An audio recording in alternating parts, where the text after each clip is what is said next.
Hey YouTube, it's me, Jim the Giant. So this is sort of a follow-up to my last video about the protein world controversy, which I'll link below. One thing I've noticed is that the fat acceptance movement, who were criticising the advert, have changed their stance from flat-out body-shaming the woman, claiming that she was too skinny and she looked disgusting because she'd been photoshopped, even though it turned out that she hadn't been photoshopped other than being made into grayscale and cut out, and no, they hadn't made her slimmer or wider or anything like that. So, of course, when they found out this, they decided that, well, no, well, we're not going to body shame her, we're just going to say that she has good genetics, and that's it. What they don't seem to notice is that by saying she has good genetics,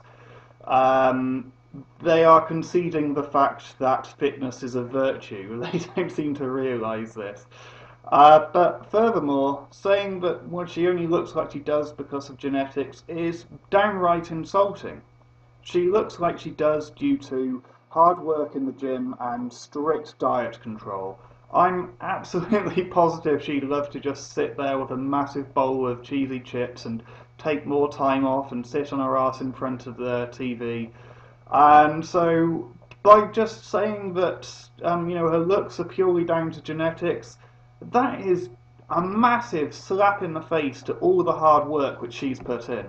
And for the record, I'm a big advocate of strength training for women, and for my personal taste, yeah, I'd like to see a little bit more mass on her, but I guarantee she has a lot more lean muscle mass and strength than nearly everybody who's criticised her, saying that she's too skinny. She is most definitely within the healthy range of body fat. And furthermore, for most women, her level of muscularity and leanness probably is achievable. And sure, a lot of women will end up with stretch marks, and their muscle insertions and genetics for fat distribution may not be as good. They may not end up being quite as aesthetically pleasing for that reason. But in terms of her muscularity, her fitness, her leanness, all of that kind of thing, yeah, her body is achievable if you put enough work into it. And furthermore, by blaming your genetics for being too skinny or too fat, you are just limiting yourself. But that being said, I can understand why people believe genetics are that important. There is a lot of misinformation online and offline, and I think that is very, very harmful. Supplement companies and dishonest trainers will quite often tell people that they can make them look like a bodybuilder in 6 weeks if they give them a load of money. You've got fad diets out there which just don't work. Online scammers selling miracle extracts for muscle burning and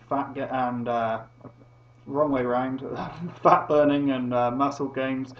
So, I can understand why people believe that. They try all these products, they try these routines, they don't see anywhere near the results they're hoping for, and so they just believe that their goals are just impossible for them, and they come to the conclusion that their genetics are responsible. And the reason for this is simply that, in essence, the fitness industry is a type of self-help.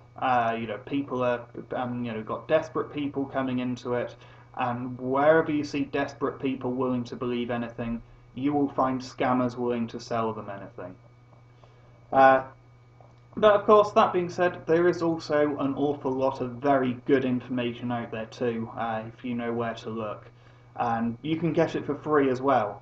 And really, that was the main goal behind me starting this channel. I wanted to be calling out scammers and promoting positive, good information, and promoting critical thinking skills towards health and fitness, so that people are better equipped to be able to find the good information for themselves. As for realistic expectations, if you're doing everything right, some of this is backed up by hard science, some of this is simply my observations and what I've witnessed in terms of transformations in other people. But roughly, if you're genetically in the bottom 10% for fitness, you could get yourself into the top 10% through hard work, possibly even in the top 5%.